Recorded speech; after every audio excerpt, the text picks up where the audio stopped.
आज हम चर्चा करेंगे प्रकाश के चैप्टर 2 का। इससे पहले आप हमारे यूट्यूब चैनल को सब्सक्राइब कर लीजिए और फेसबुक पेज को फॉलो कर लीजिए।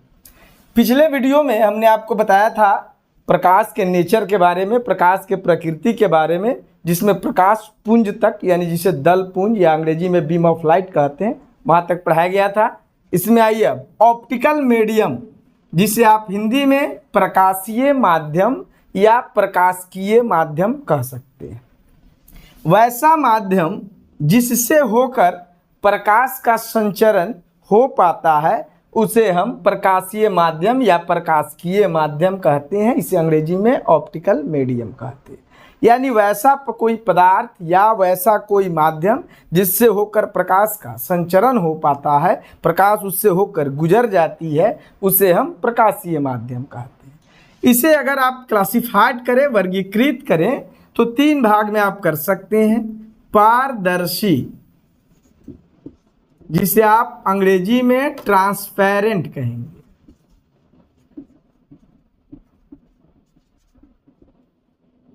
वैसा प्रकाशीय माध्यम जिससे होकर प्रकाश का संचरण पूर्ण रूप से होता है उसे हम पारदर्शी माध्यम कहते हैं, जिसे अंग्रेजी में आप ट्रांसपेरेंट मीडियम कहते हैं। पूर्ण रूप का मतलब ये नहीं हुआ कि 100% होगा, कुछ न कुछ भाग तो ऑब्जर्व यानी अवशोषित हो ही जाएगा। जैसे कि हवा से होकर जो प्रकाश गुजरती है तो वो अधिकांश भाग, मतलब 100% नहीं, फिर भी अधिकांश भाग इस पार से उस पार चली जाती है, अर्थात अधिकांश उसके भाग का संचरण हो जाता है, जिसे आप पूर्ण संचरण कह सकते हैं। उसे हम पारदर्शी माध्यम कहेंगे। जैसे कांच हो गया, हवा हो गया, ये सभी पारदर्शी माध्यम हो जाए। दूसरा है पारभासी, या इसका दूसरा नाम अल्प पारदर्शी,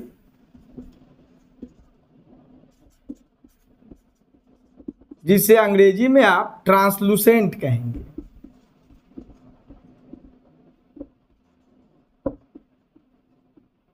वैसा प्रकाशीय माध्यम जिससे होकर प्रकाश का संचरण आंशिक रूप से होता है उसे हम पारभासी या अल्पपारदर्शी माध्यम कहते हैं। अंग्रेजी में इसे हम ट्रांसलूसेंट कहते हैं। जैसे आप देख सकते हैं कि भीगा हुआ, तेल से भीगा हुआ कागज या जो कांच है उसे रब्ड कर दीजिए, घस दीजिए, घिसा हुआ कांच, इससे प्रकाश का संचरण होगा, लेकिन पूर्ण रूपेण नहीं होगा, आंशिक रूप से होगा। यानी कुछ ही भाग का संचरण हो पाएगा, कुछ ही भाग इस पार से उस पार जा पाएंगे, तो उसे हम पारभासी या अल्पपारदर्शी, अंग्रेजी में हम उसे ट्रांसलूसेंट मीडियम कहते हैं। एग्जाम्पल के तौर पर, उदाहरण के तौर पर दोनों हो गए। एक आपको घिसा हुआ कांच हो गया और एक तेल से भीगा कागज हो गया। तीसरा है अपारदर्शी, जिसे आप ओपेक मीडियम कहते हैं। वैसे कई जगहों पर कई बुक्स भी लिख देते हैं, कई जगहों पर ये बता दिया जाता है कि जिससे होकर प्रकाश का संचरण बिल्कुल ना हो, लेकिन ऐसा नहीं है। आपको एहसास हो या ना हो, प्रकाश का संचरण होगा। जैसे ये हाथ है, इसके बगल में आप टर्च जलाइए और देखिए यहाँ ललापन तो आ ही जाएगा। यानी पूरा का पूरा प्रकाश नहीं जाएगा, लेकिन कुछ न कुछ भाग उसका जाएगा ही। तो इसलिए कभी ये नहीं कहिए कि वैसा माध्यम जिससे होकर प्रकाश का संचरण होता ही नहीं है, ये नहीं कहना है। वैसा प्रकाशीय माध्यम जिससे होकर प्रकाश का संचरण नगण्य होता है, नेग्लिजिबल होता है, मतलब न के बराबर, लेकिन कुछ न कुछ भाग होता है, तो उसे हम अपारदर्शी माध्यम का। जैसे आप पेपर देख सकते हैं, वुड देख सकते हैं, ये फाइबर देख सकते हैं। फाइबर में हालांकि ट्रांसपेरेंट भी होता है, तो ये अपारदर्शी माध्यम। अभी आप जो ये पारभासी या पारदर्शी माध्यम कहते हैं, इसे भी आप 2 रूपों में बांट सकते हैं। एक ट्रांसपेरेंट ट्रांसलूसेंट और एक ओपेक ट्रांसलूसेंट, मतलब पारदर्शी पारभासी, ये अपारदर्शी पारभासी। जैसे कि आप देख सकते हैं कि पहले से पेपर यानी कागज अपारदर्शी है, उसमें जब हम तेल से उसे भिगा दिए, वायल से भिगा दिए, तो वो पारभासी बन गया, तो उसका नाम होगा अपारदर्शी पारभासी। अब जबकि कांच में आइए, कांच पहले से पारदर्शी है, अब उसे आप किसी पत्थर से लेके रब्ड कर दिए, घस दिए, तो वो हो जाएगा पारभासी, तो उसका नाम हो जाएगा पारदर्शी पारभासी।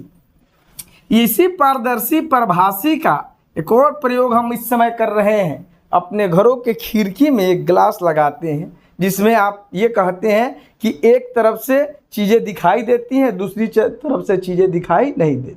तो ये पारदर्शी पारभासी ही होता है जिस पर सिल्वर ब्रॉन्ज का आप लेप चढ़ा सकते हैं इससे, और एक तरफ से उसको मतलब नहीं है, जिधर लाइट कम रहेगा और एक तरफ लाइट ज़्यादा रहेगा, यानी एक तरफ प्रकाश की अधिकता होगी, एक तरफ कमी होगा, तो कम वाले से अधिक वाले की ओर देख सकते हैं, लेकिन अधिक वाले से कम वाले की चीज़ें दिखाई नहीं देगी। जैसे अगर आप ये कह रहे हैं कि अगर आप घर में सोए हैं, वैसा शीशा लगाए हैं, तो बाहर अगर कोई चोर आ रहा है तो अब ये आप चोर को तभी देख पाएंगे जब अंदर रोशनी कम होगी और बाहर रोशनी अधिक होगी, तो आप आसानी से चोर को देख पाएंगे। लेकिन अगर आपने बाहर का रात में लाइट बंद कर दिया और अंदर लाइट तेज कर दिया तो आप चोर को नहीं देखेंगे, चोर आपको दिखेगा। मतलब उसके आपके आप जो कह रहे हैं कि एक तरफ से दिखेगा दूसरे तरफ से नहीं दिखेगा, ये मतलब नहीं है।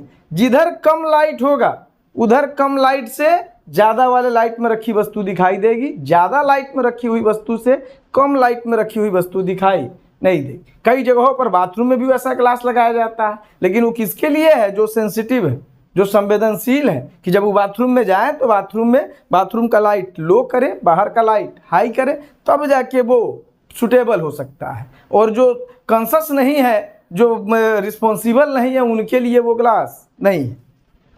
तो इसका भी हम प्रयोग कर लेते हैं। अब आता है छाया, जिसे आप शैडो कहते हैं।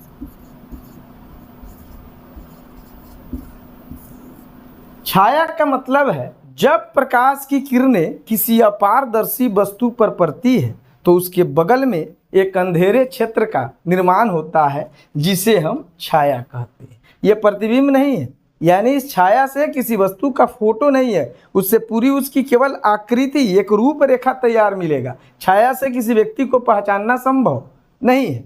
तो ये छाया है, क्योंकि अपारदर्शी इसलिए है कि पारदर्शी पर जब प्रकाश की किरणें जाएंगी तो ऑलरेडी पार कर जाएंगी उसे, तो बनेगा कुछ नहीं। अपारदर्शी पर जाएगी तो वहाँ से टकराएगी तो बहुत कम भाग, यानी 9 के बराबर भाग पार करेगा, बाकी भाग ऑब्जर्व होगा या रिफ्लेक्ट होगा, यानी अवशोषित होगा या प्रवर्तित होगा।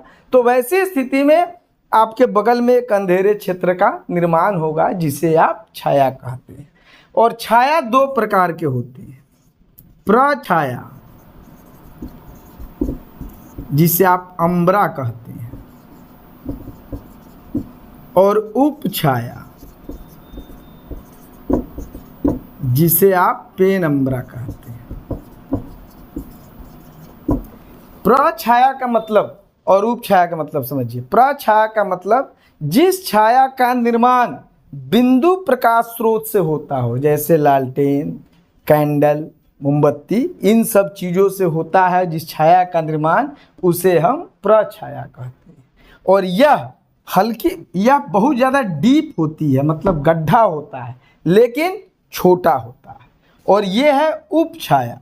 उपछाया का मतलब जिस छाया का निर्माण बृहद प्रकाश स्रोत से होता है उसे हम उपछाया कहते हैं। जैसे सूर्य की रोशनी से अगर किसी चीज़ का छाया बन रहा हो, बड़ा वेपर से बन रहा हो, अन्य स्टार से बन रहे हो, तो उसकी छाया को हम उपछाया कहें। जिस छाया का निर्माण बिंदु प्रकाश स्रोत से होगा उसे प्रछाया, और जिस छाया का निर्माण बृहद प्रकाश स्रोत से होगा उसे हम उपछाया कहें।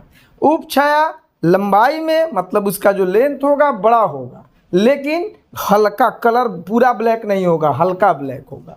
और जो प्रछाया है ये साइज में छोटा होगा, आकार में छोटा होगा, लेकिन पूरा डीप होगा, यानी पूरा काला होगा। इसी में एक प्रश्न आता है कि चिड़िया आकाश में उड़ती है तो उसका छाया बनता है या फिर नहीं बनता है।